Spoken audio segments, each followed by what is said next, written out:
अपने आखिरी समय में दुर्योधन ने श्री कृष्ण से क्या कहा? श्री कृष्ण ने दुर्योधन को उसकी मृत्यु का कौन सा रहस्य बताया? आज के इस वीडियो में हम इसी बारे में बात करेंगे। भीम के द्वारा दुर्योधन को हारा हुआ देख सभी पांडव सैनिक काफी ज्यादा प्रसन्न हुए और वही अपने आखिरी समय में रणभूमि में धराशायी पड़े हुए दुर्योधन की निंदा करने लगे। भगवान श्री कृष्ण ने जब देखा कि पांडव अयोग्य बातें कह रहे हैं, तब वे वहां उन सबसे बोले, नरेश्वरों, मरे हुए शत्रु को पुनः मारना उचित नहीं है। तुम लोगों ने इस मंद बुद्धि दुर्योधन को बार बार कठोर वचनों द्वारा घायल किया है।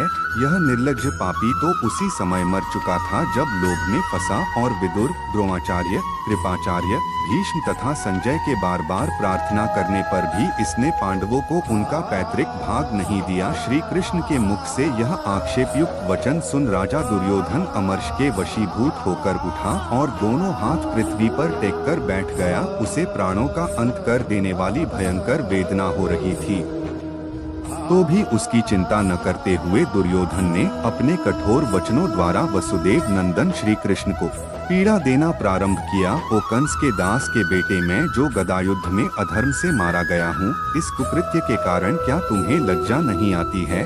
जो प्रतिदिन शूरवीरों का भारी सहार मचा रहे थे, उन पितामह भीष्म का तुमने शिखंडी को आगे रखकर वध कराया। अश्वत्थामा के सदृश नाम वाले एक हाथी को मारकर तुम लोगों ने द्रोणाचार्य के हाथ से शस्त्र नीचे डलवा दिया था।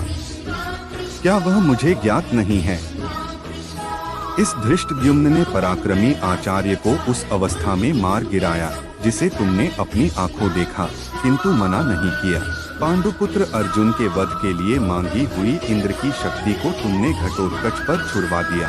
तुमसे बढ़कर महापापी कौन हो सकता है? बलवान भूरिश्रवा का हाथ कट गया था और वे आमरण अनशन का व्रत लेकर बैठे हुए थे। उस दशा में तुमसे ही प्रेरित होकर महामना सात्यकी ने उनका वध किया। मनुष्यों में श्रेष्ठ कर्ण अर्जुन को जीतने की इच्छा से उत्तम पराक्रम कर रहा था। उस समय तुमने नागराज अश्वसेन को, जो कर्ण के बाण के साथ अर्जुन के वध के लिए जा रहा था, उसे अपने प्रयत्न से विफल कर दिया। फिर जब कर्ण के रथ का पहिया धरती में धंस गया और वह उसे उठाने में व्यस्त था, उस समय उसे संकट से पीड़ित एवं पराजित जानकर तुम लोगों ने मार गिराया। यदि मेरे, कर्ण के तथा भीष्म और द्रोणाचार्य के साथ मायारहित सरल भाव से तुम युद्ध करते तो निश्चय ही तुम्हारे पक्ष की विजय नहीं होती है। दुर्योधन की बातें सुनकर भगवान श्री कृष्ण बोले, गांधारी नंदन, तुमने पाप के रास्ते पर पैर रखा था, इसीलिए तुम भाई, पुत्र, सेवक सहित मारे गए हो। वीर भीष्म और द्रोणाचार्य तुम्हारे दुष्कर्मों से ही मारे गए हैं। कर्ण भी तुम्हारे स्वभाव का ही अनुसरण करने वाला था, इसलिए युद्ध में मारा गया। ओ मूर्ख, तुम शकुनी की सलाह मानकर मेरे मांगने पर भी पांडवों को उनकी पैतृक संपत्ति, उनका अपना राज्य लोभवश नहीं देना चाहते थे। सुदुर्मते, तुमने जब भीमसेन को विष दिया, समस्त पांडवों को उनकी माता के साथ लाक्षागृह में जला डालने का प्रयत्न किया और निर्लज्ज, दुष्टात्मन, युद्ध क्रीड़ा के समय द्रौपदी को जब तुम लोग घसीट लाए, तभी तुम वध के योग्य हो गए थे। भीष्म पांडवों के अनर्थ की इच्छा रखकर समरभूमि में पराक्रम प्रकट कर रहे थे। उस समय अपने मित्रों के हित के लिए शिखंडी ने उनका वध किया है। वह कोई दोष या अपराध की बात नहीं है।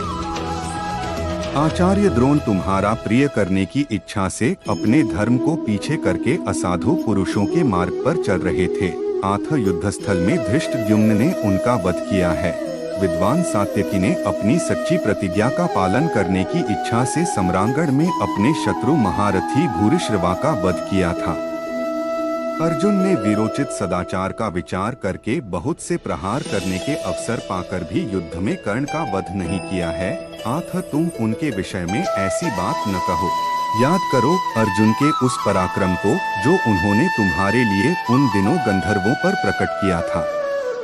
गांधारी नंदन, पांडवों ने यहाँ तुम्हारे साथ जो बर्ताव किया है, उसमें कौन सा अधर्म है? श्री कृष्ण की बातें सुनकर दुर्योधन बोला, मैंने विधिपूर्वक अध्ययन किया, दान दिए, समुद्रों सहित पृथ्वी का शासन किया और शत्रुओं के मस्तक पर पैर रखकर मैं खड़ा रहा। मेरे समान उत्तम अंत किसका हुआ है? भीमसेन ने अपने पैर से जो मेरे सिर पर आघात किया है, इसके लिए मुझे कोई खेद नहीं है, क्योंकि अभी क्षण भर के बाद कौए, कंक अथवा गृध्र भी तो इस शरीर पर अपना पैर रखेंगे। बुद्धिमान कुरुराज दुर्योधन की यह बात पूरी होते ही उसके ऊपर पवित्र सुगंध वाले पुष्पों की बड़ी भारी वर्षा होने लगी। गंधर्वगण अत्यंत मनोहर बाजे बजाने लगे और अप्सराएं राजा दुर्योधन के सुयश संबंधी गीत गाने लगी।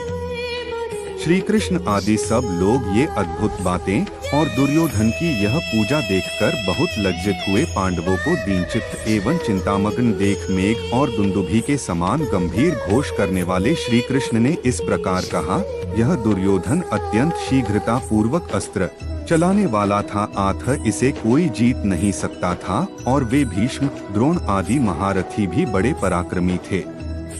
उन्हें धर्मानुकूल सरलता पूर्वक युद्ध के द्वारा आप लोग नहीं मार सकते थे। यह राजा दुर्योधन अथवा वे भीष्म आदि सभी महाधनुर्धर महारथी कभी धर्मयुद्ध के द्वारा नहीं मारे जा सकते थे। भीष्म, द्रोण, कर्ण और भूरिश्रवा ये चारों महामना इस भूतल पर विख्यात थे। साक्षात लोकपाल भी धर्मयुद्ध करके उन सबको नहीं मार सकते थे। यह गदाधारी धृतराष्ट्रपुत्र दुर्योधन भी युद्ध से थकता नहीं था।